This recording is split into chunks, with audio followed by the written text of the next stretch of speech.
Good afternoon, everybody. Welcome to the Centre for Independent Studies. My name is Jessica Brown and I'm a Research Fellow here at the Centre. This is our first event of 2012, and as you can see from the crowds here, we've had an absolutely overwhelming response, which is fantastic. Our second event, I'll get in with the housekeeping now. Our second event is on the 7th of February, and it's Dr. Oliver Hartwich, who is also a Research Fellow here at the Centre. And the title of Oliver's talk will be World Economy at the Crossroads, European Disasters and Asian Opportunities. This one is also filling up really fast, so if you'd like to come along, jump onto our website soon and register. Now, something else you'll notice is that on your seats today we've got a little questionnaire. Please take the time to fill it in. We just want to get some feedback on what you think of our events and what you'd like to see in the coming year, and you can drop it in at reception afterwards. Now, to get down to business. Today, I'd like to introduce our speaker, James Bartholomew. James is a British journalist and author who has been a leader writer for both the Daily Telegraph and the Daily Mail in the UK. His book, The Welfare State We're In, was about the British welfare state, and James argued that it had done considerable damage to British society. The book became well known and even quite influential in the UK. And since then he's made numerous appearances on British radio and television discussing the state of the British welfare state. James has given talks on welfare state issues in America, Germany, Italy, Slovakia, Sweden and Switzerland. For 2 years he was the Earhart Foundation Senior Fellow in Social Policy at the Institute of Economic Affairs. He remains a Fellow of the Institute of Economic Affairs and is also a Fellow of the Adam Smith Institute. James is going to give us a talk and then there'll be plenty of time for questions and answers, so I'll come back and say hello at that point. So please join me in welcoming James Bartholomew.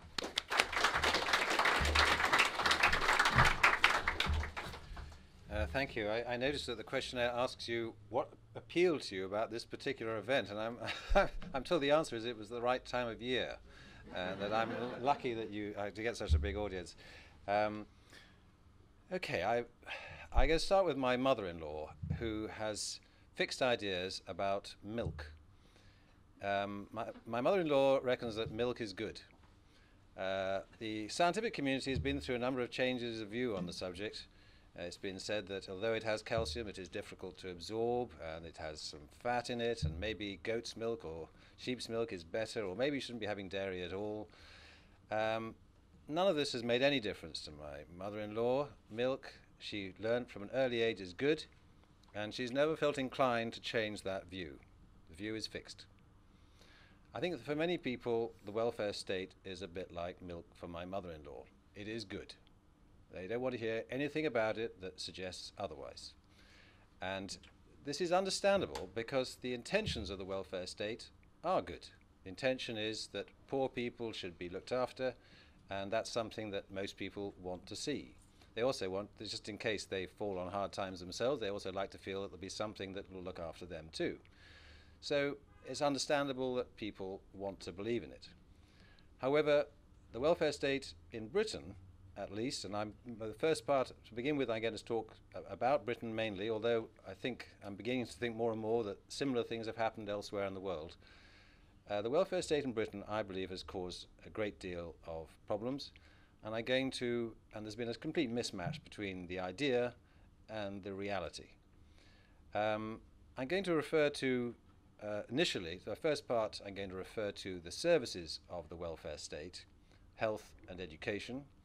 In the second part, I'm going to refer to the effect on society and the character and nature of British people, which I think has been profoundly affected by the welfare state. And thirdly, I'm going to talk about the work that I'm doing on a new book about welfare states around the world, for which I'm travelling around, and that's indeed why I'm here in Australia, to learn about your welfare state. So the first part, the poor performance of the services, health and education. In Britain about 20 or 30 years ago, you used to hear the reference to the NHS being, quote, the envy of the world. That phrase is no longer heard. You never hear in any interview anyone saying that it's the envy of the world, because we now have enough stats to realize it is quite the opposite of the envy of the world. Innocent and ignorant people in America may think that it's a good idea and having had no experience or understanding of it, think it's worth copying aspects of it. But for those who live in it and have experienced the waiting times and the non-treatment, we know should not be the envy of the world. Now, there are various ways of, let's not be anecdotal, let's go to some stats.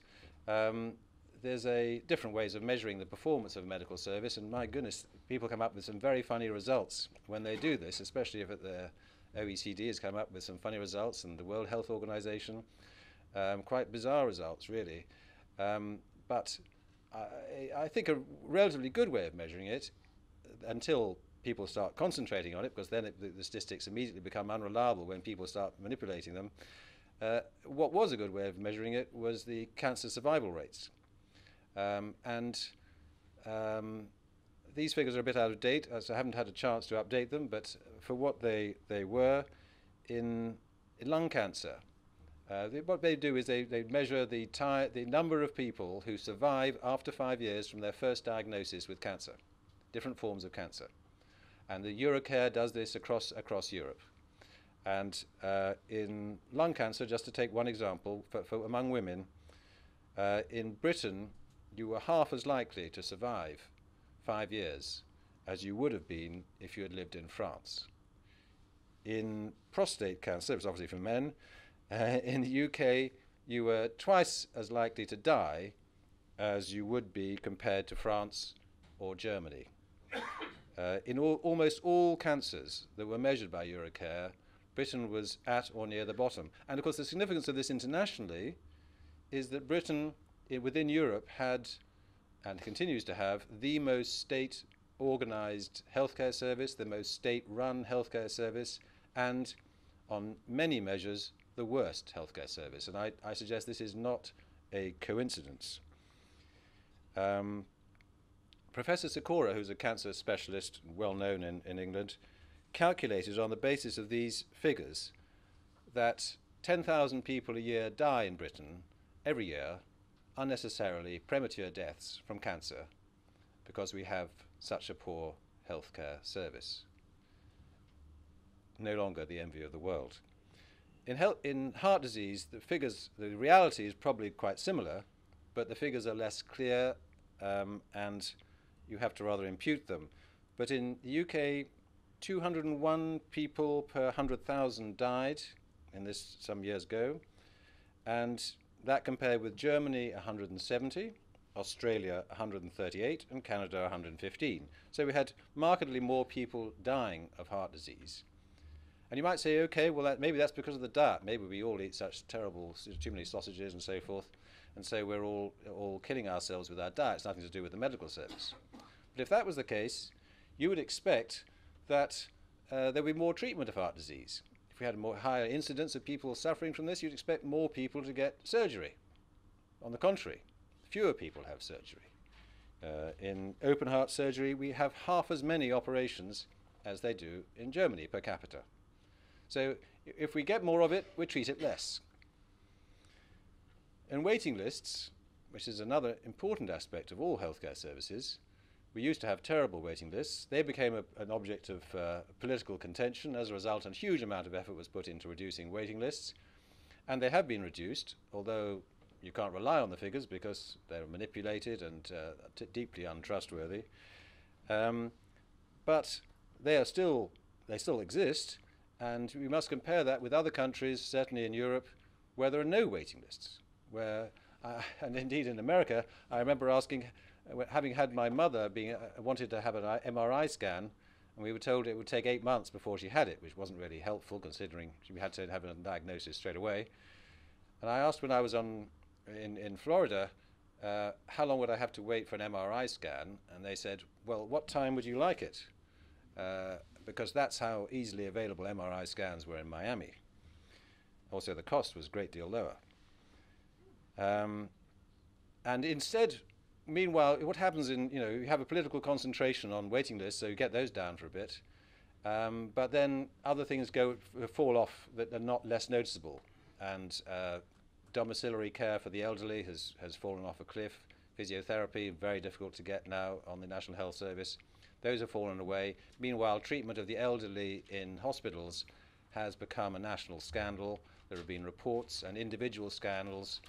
People are being starved to death, dehydrated to death. Nursing care is terrible, and basically, if you go to hospital in Britain, it's a good idea to have what you might call a patient advocate on place to make sure that the person is looked after. When my mother was ill, I rushed down to the hospital to make sure she was getting any attention at all and being looked after. And the people who suffer most from all this, and this is important to remember, are not people like me who can say, okay, I'm going to go down there, look after her, I'm going to be active, I'll talk as one middle-class person to another middle-class doctor, and we'll speak the same language, and I will get as good treatment as is possible to get within the system, and then if that's still not good enough, I will get her out and get into a private hospital. No, the people who have no get-out clause are the poor, the badly educated. Those are the ones who suffer most from this system. I want to move to education. Government education, of course, is widespread. America, regarded as a non-welfare state, capitalist, red in tooth and claw, has government monopolistic education. And so it's very difficult to actually compare countries because virtually every advanced country has government education. In Britain, which is what I was looking at the time, there was a government survey at the time, actually, when the Tony Blair government came in. There was a government survey where they were willing to sort of contemplate all truth because they couldn't be blamed for any of it. They examined what they called functional illiteracy. That is the inability to do something pretty simple like reading a poster, advertising a pop concert, and understanding from this poster what time it goes on and where it will be. So if you couldn't understand that simple poster, then you were regarded as functionally illiterate, even if you could read some words, for example. Now this is, remember, after nearly a century of free primary education in Britain. After 11 years of compulsory schooling, every opportunity has been given for the educational system to teach people to read, one of the most basic functions of an educational system. It had 11 years at it. And yet, the survey by the government itself found that 1 in 5 people in Britain was functionally illiterate. Staggering. And again, it is the poor who suffer most. Nobody leaving the private schools is illiterate. I think you'd be hard pushed to find one. So you must assume that the proportion leaving the government schools is even higher. Of course, governments always say that they realize there's a problem and now they're going to fix it. And of course, Tony Blair was able to say, now I'm going to make my priority education, education, and education. And it's all sounded very fine. But of course, it's made no difference. And I've been remembering education secretaries saying they were going to improve the system all my life. I mean, there's 40 years of listening to ministers saying they were going to improve education. And then we have a system of exams called GCSEs, and they're graded at A to D and then fail. Nobody fails these days. So it's regarded as A to C is what we, in old money is what you'd call a pass. Anything less than a C reveals no understanding of the subject at all. And the number of children getting, usually the government wants schools to get 5 grades A to C. This is about age 15, this exam. But some children are not getting any grades A to C. 1 in 4 do not get any grades A to C. It is just dire. So, I would argue that the services have been, I think disappointing is putting it mildly, they've been disastrous. They've been appallingly bad, much worse than would have existed even if no welfare state had been created. In fact, I would argue especially if no welfare state had been created, because the systems that existed before were very substantial and growing and improving dramatically.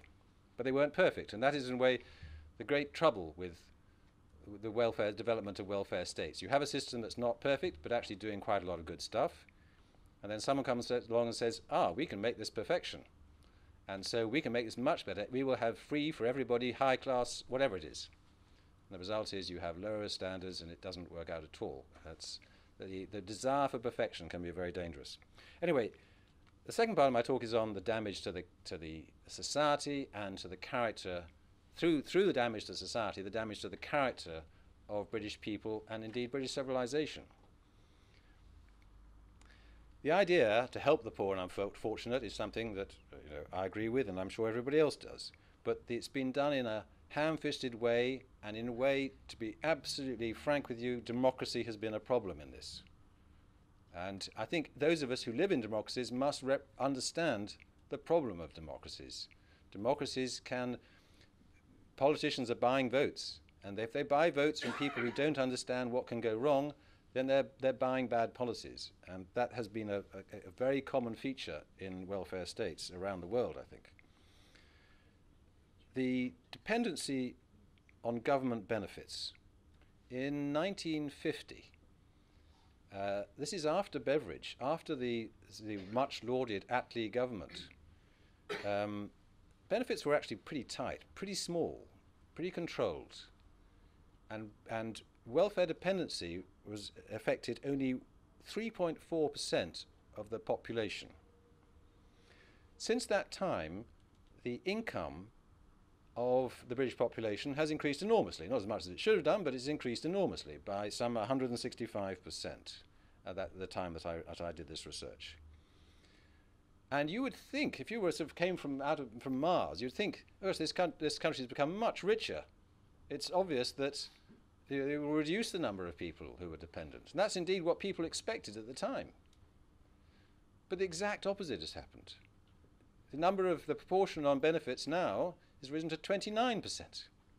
It's a massive rise. It is a third of the nation almost that is now welfare dependent.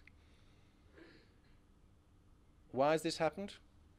Well, I would argue that it's because by politicians and public not understanding what they were doing, they increased the benefits, they reduced the conditionality, and they opened the door to more and more people on benefits. They made it too easy. And the relationship with figures is quite clear.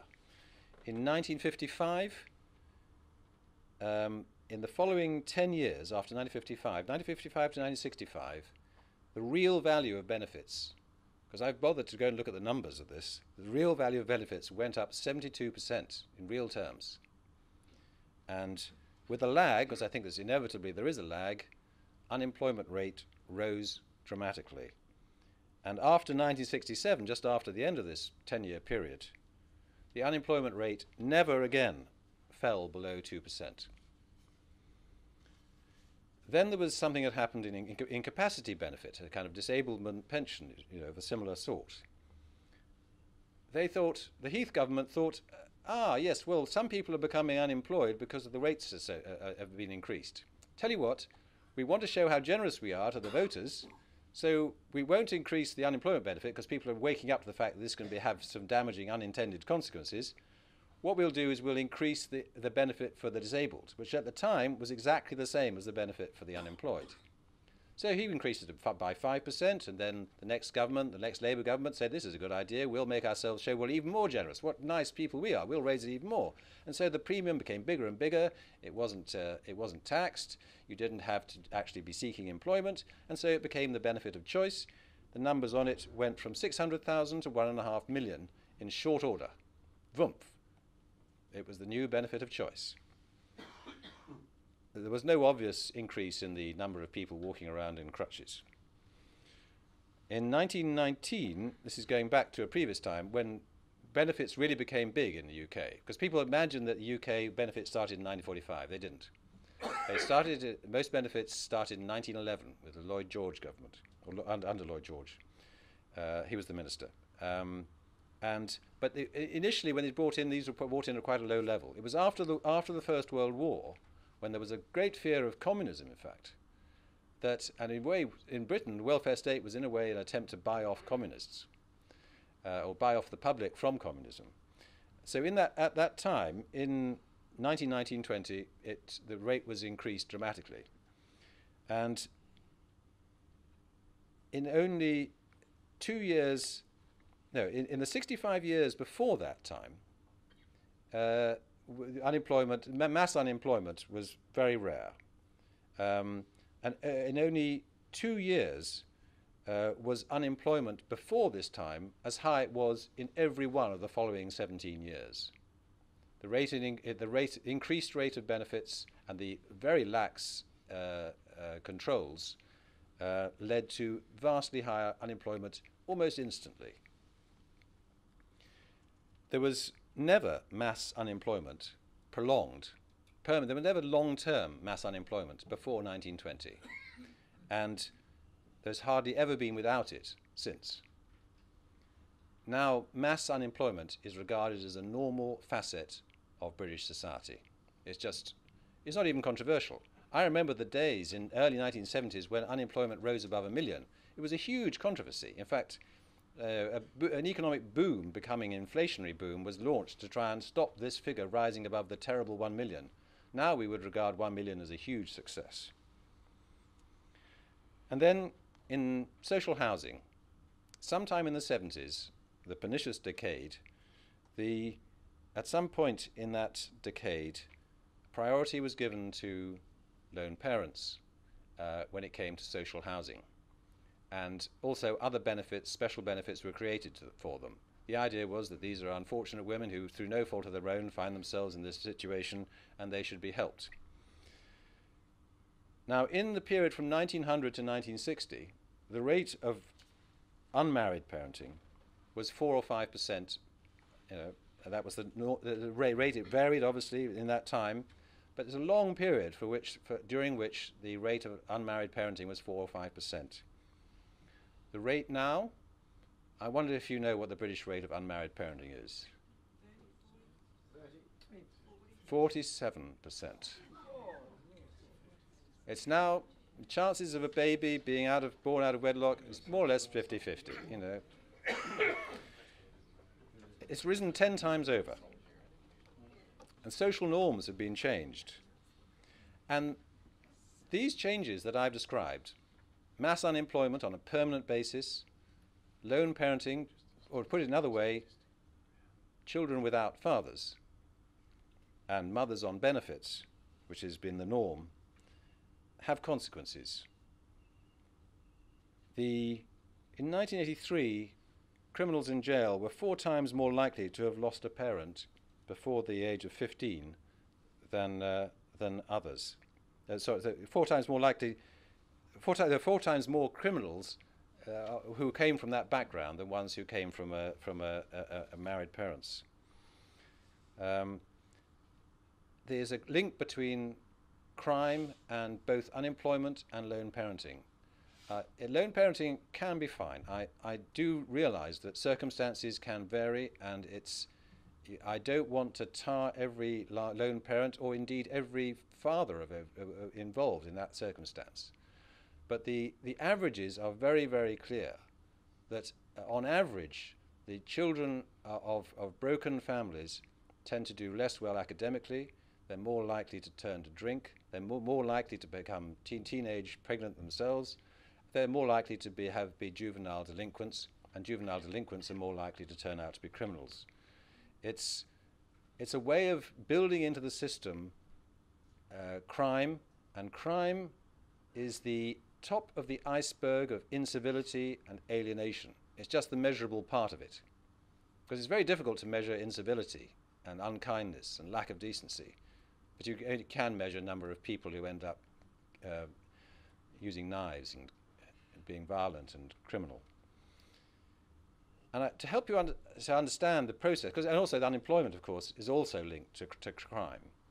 And to understand how these two processes are linked to social degradation, imagine a man. He may be a low-paid man. He may have a menial job, but he comes home at night after working a long day, and the food on the table for his wife and child is food that he put there. He feels a certain self-respect and pride. You may think his job is boring. He may be low paid compared to you, but that man has a certain self-respect. Compare that to a man who is the father of a child he doesn't see, he's broken up with the woman, he lives alone, he's on benefit. Which guy is the better building block for a decent society? This guy is much more likely to be alienated and more likely to go wrong in various ways. He's also, actually, the other untold story about lone parenting is that the women are less happy. They're actually more likely to be depressed, more likely to be victims of violence. They're more likely to have a succession of lovers, more likely to be victims of violence. Also the man. The man is going to be more lonely. He's going to be, he feel a lack of a sense of belonging. There is nothing more socializing for men than marriage. You know, it is well known in criminal psychology that if you want a man to stop being a criminal, get him married. Either get him old or get him married. The other way, of course, which is, I mean, there are lots of things that are contributing to this degradation, and one of them is the poor education, which I referred to earlier. So if you get people who are badly educated, who are unemployed, and who are feckless fathers, you've got a dynamite combination. And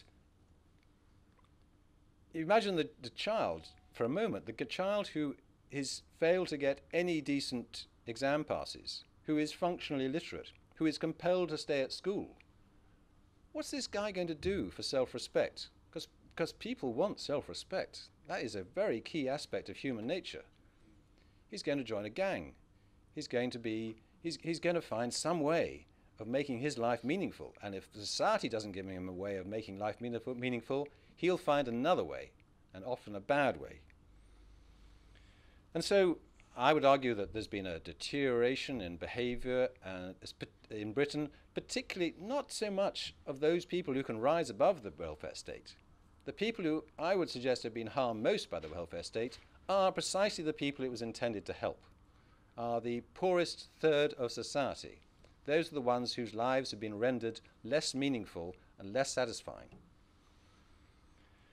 And so, whereas people at school used to read Shakespeare, now they don't even learn languages. In fact, a sidelight on this, of how the government has failed to teach people languages anymore, is that I heard on the radio the other day that the top football clubs in Britain, you know, Manchester United, Chelsea, you know, 2 or 3 others, these top international clubs are not likely ever again to employ a British manager. Why? Because no British manager can speak any language except English. You need now, if you're going to be a top manager of an international team, you need to be able to speak 2 or 3 other languages. And the people who can do that are not from England, because the people at the state schools barely teach languages at all. Okay, so what I've described so far has been mostly from the book I wrote previously, the welfare state we're in. And now, after I wrote that book, I went on and I gave a number of talks in here, there, and everywhere. And quite often, I would be asked, okay, you persuaded us, or half persuaded us, that there's a problem with the welfare state. So what should we do about it? And I used to give a long answer saying, well, I'm afraid that I don't believe that a democracy, and I'm in favor of democracy, I don't believe a democracy would do the kind of changes which would be ideal, and I don't think ideal changes would be made by a democracy. I don't think it's got the willingness to undertake this, the kind of radical change that would be necessary. So, you know, I'm not sure I can really help. I'm just rather gloomy about the whole situation. And then, by chance, totally unexpected, I found myself being introduced to Baroness Thatcher at a think tank event, rather like they might have here. And I was introduced to her and said, this is James Bartholomew, who's written this book about the welfare state, how it's caused lots of problems. And so she sort of buttonholed me, and so she said, so what should we do about it? And I said, well, I started my long answer, well, there's a bit of a problem with democracy, and that, no, what should we do about it? You can't write a book saying there's a problem and not have the answer. Come on. You know. I could imagine what it was like to be a junior minister in a government, I was in trouble. And of course, you know, I've thought about it, you know, after that encounter, I thought about it for some years and thought, I can't go on with this weak answer. What do I do? I mean, I've got to accept reality is we live in democracies, and we want to live in democracies. I certainly do. On the other hand, democracies do have this problem. So what to do? And the answer I decided was to do, as it were, come up with what are the best things that a democracy will accept. What's the best way to run a welfare state that might be accepted by a democracy? And to do that, I decided that the one thing I could do was to travel around the world and see different ideas, because I was vaguely aware that different countries were trying different things.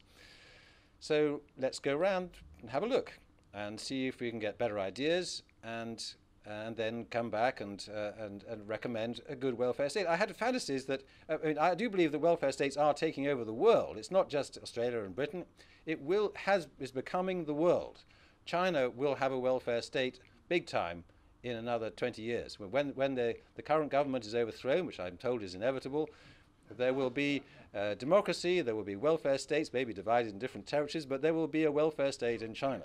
The middle classes demand democracy, and democracy demand welfare states. So there will be welfare states pretty well worldwide.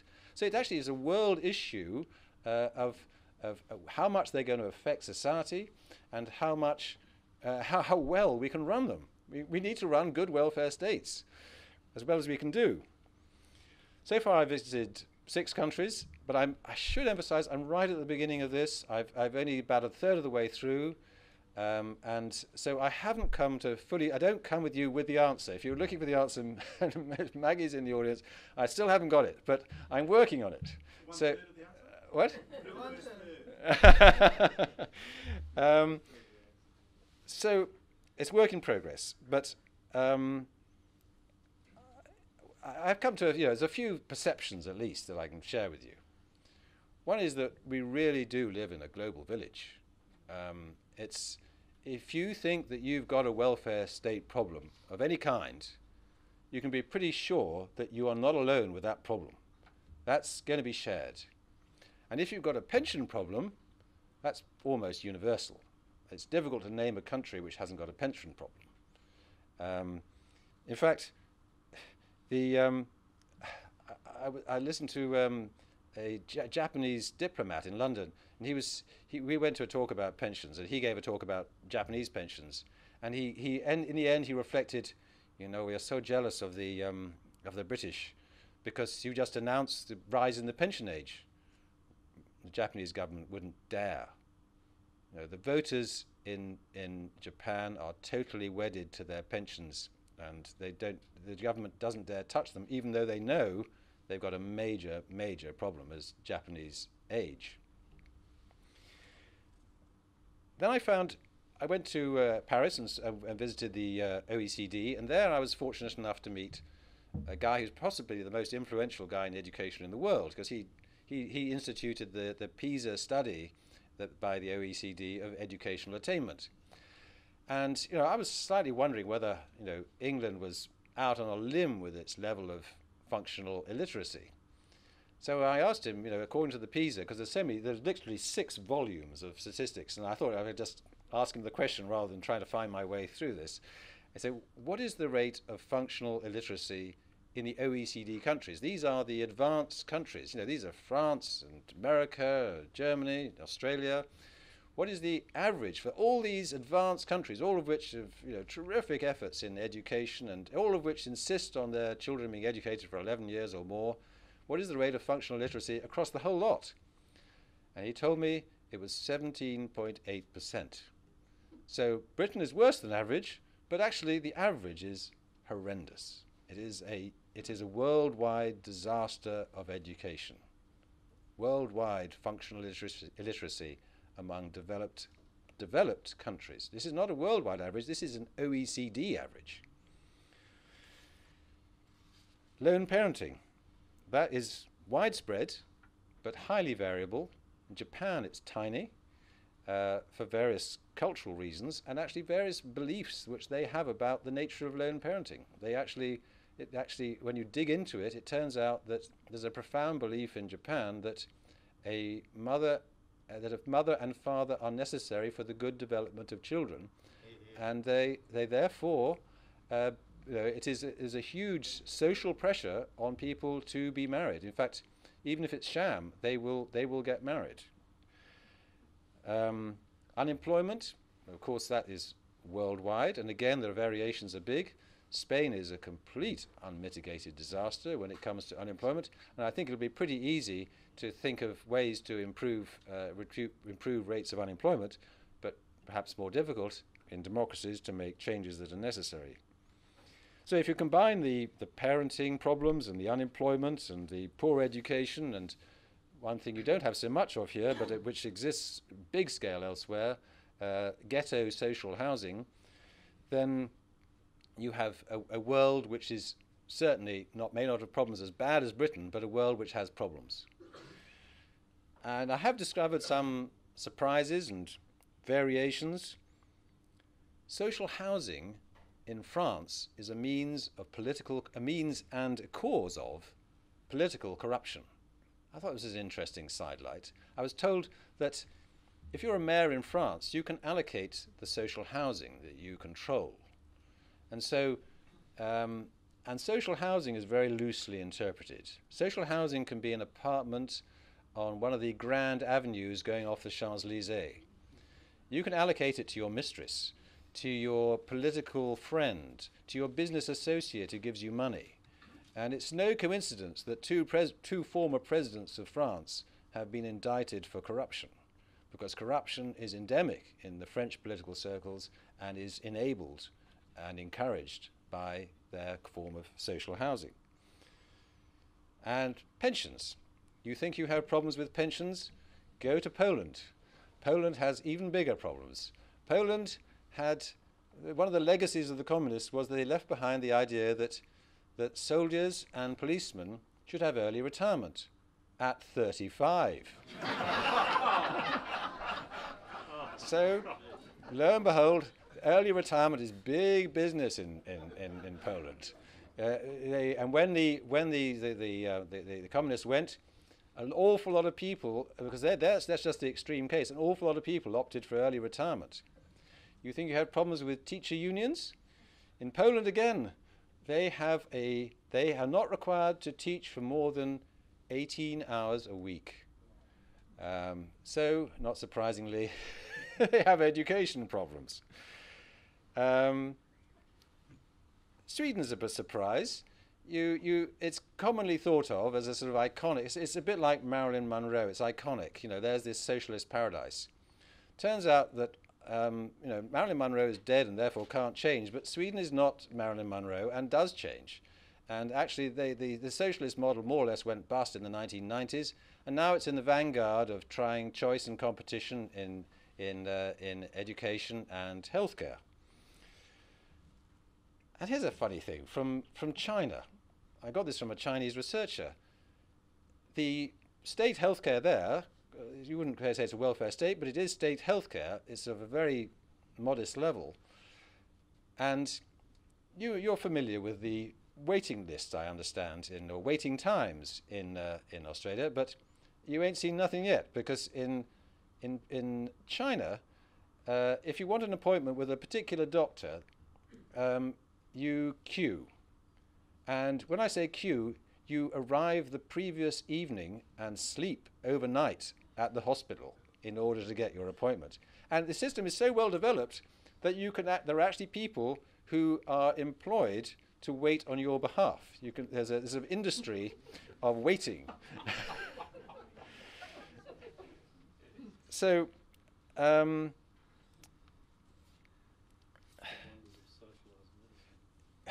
yeah, absolutely. You might say, okay, if Maggie was here and saying, "Come on, James, what about some conclusions? What about some ideas?" Tentatively, I would say Swedish education is worth looking at. The changes they've made in free schools are very interesting. The choice and competition which they now allow for in free schools is growing very dramatically, and I was confidently told there that more than a third of children within 15 years will be at free schools, because it's growing so well and has become so well politically accepted. there have been obviously some countries which have made quite dramatic reforms to their benefits. The USA is a well-known example. I'm told that Denmark is also a dramatic example of such reform. I think the Netherlands has interesting things for us to learn from in the choice and competition between not only private hospitals but also independent hospitals, which are not profit-making hospitals, but were set up. These are historic sort of remnants. They were set up independently. They're not owned by the government. They have their own boards of trustees. They can, in theory, at least go bust. They're not owned by the government, and they may not be as robustiously competitive as private, but they add to the sort of the multiplicity of the kind of ways in which people operate, and maybe a diversity which brings something to the table. But in any case, in the Netherlands, as in Switzerland, you have competing insurers offering healthcare, and you have competing suppliers. You have levels of competition and choice, which drives efficiency. I think another thing that Switzerland has to offer is extreme localization of welfare benefits. When you go to a welfare benefits office in England, you're talking to somebody who doesn't really know or care where you live, is not really involved administering a national scheme. When you go to Switzerland, you're going to your local canton. The person who offers you may or may not pay you benefits, may see you in the street the next day, and somebody will come to your house and visit you and discuss with you what you can do, and also your family will be regarded as a first resource, as it would be in Italy. So it's a very personal, very local form of welfare benefits, which I think may have benefits. Overall, I think the evidence is that sometimes democracies can make things better. We needn't be totally pessimistic about it. Sometimes reforms are made. We can repeal some of the mistakes of the 70s. We can learn, and democracies can learn. But it's important, it's not just that policy wonks, I suppose I must conclude myself in that description, it's important that wonks, it's not enough for us to talk to each other. It has to be necessary to be a public discourse. We have to persuade or interest editors. We have to, most important of all is broadcasters, which in Britain at least seem to be a sort of a resting home for people who were brought up in the 70s and haven't changed their views since and have learned nothing. So we need to target these people to help them understand and help them transmit understanding to the wider population, because it's only as a democracy that changes that are necessary will be accepted and be long-lasting. The fact that at least sometimes things can be made better is a reason for going on working at this, and the reason why I'm embarked on this work. Thank you very much.